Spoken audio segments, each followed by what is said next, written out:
buyursunlar.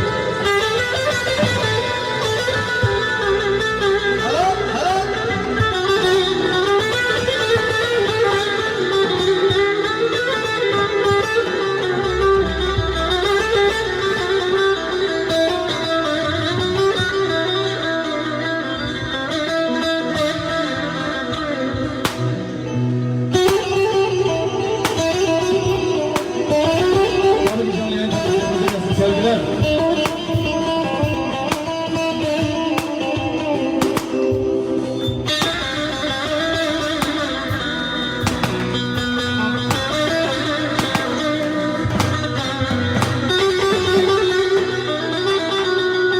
Aman güzel olandan sadık olur sözüne.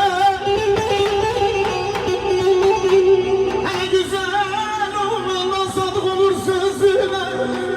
Tamam çifte benlerden tıralamış kızım senin o güzel yüzüne. Yüzüne yüzüne yar yar yar yar yar yar.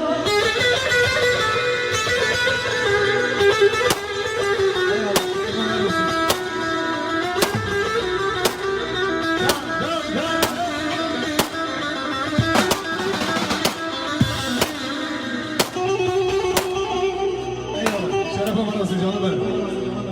Ama ben seni sevmezseydim,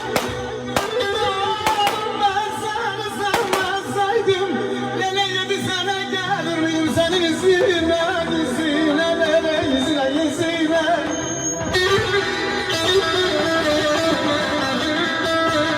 Aman ne çare, kibar gelin ne çare, ne çare, ne çare, lele ne çare.